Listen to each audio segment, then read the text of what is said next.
un doppio valore a Cisone di Valmarino: rigenerazione urbana e quindi ridare vita ad un capannone vuoto, e questa vita in realtà sarà animare ancora e dare sostegno alle associazioni, quindi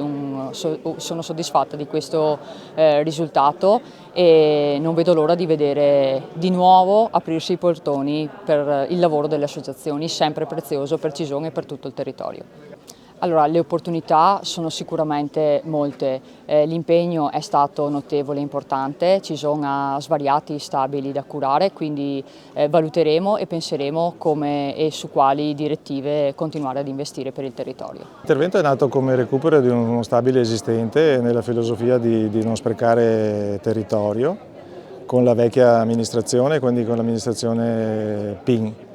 L'intervento si è suddiviso sostanzialmente in 3 fasi, una di miglioramento sismico, una di efficientamento energetico e una di bonifica del cemento amianto.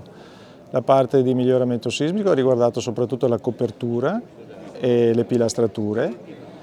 mentre la parte di bonifica dell'amianto, chiaramente la copertura e il controsoffitto, che era tutto in cemento amianto, e l'efficientamento invece un po' tutto l'edificio, quindi isolamento, copertura, pareti, serramenti e impiantistica, quindi impianto di riscaldamento e produzione acqua calda sanitaria con pompa di calore e impianto di illuminazione con lampade a LED, e quindi ad alta efficienza. La struttura rientra nei parametri NZEB previsti dal GSE, per la quale ha avuto anche il contributo di circa 650.000 euro, che è stato, diciamo, la parte sostanziosa del contributo per la realizzazione dei lavori. Ha usufruito anche di un contributo di 250.000 euro circa da parte della Regione Veneto, quelli esclusivamente per la parte strutturale. Allora, noi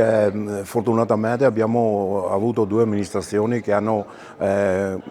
conseguito l'acquisto del capannone, e per noi è di un'importanza vitale perché abbiamo tantissima attrezzatura e non sapevamo dove metterla, l'avevamo dislocata in diverse posizioni in tanti posti nel paese. Adesso finalmente abbiamo una sede nostra dove possiamo mettere tutta la nostra attrezzatura, e così è anche un punto di ritrovo, perché adesso che stiamo allestendo la stella di Natale, per esempio, ci troviamo qua la sera in un posto illuminato, riscaldato, dove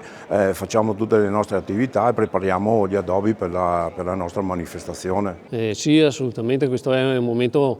importante per noi. Sono, diciamo, oltre 15 anni che operiamo nel territorio e questo è, diciamo,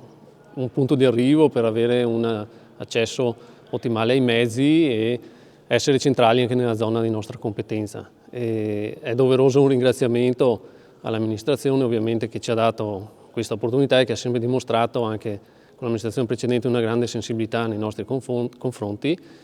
E il nostro operato è spesso, diciamo, poco visibile perché operiamo di notte in contesti non raggiungibili, però questa attenzione nei nostri confronti c'è sempre stata e ha portato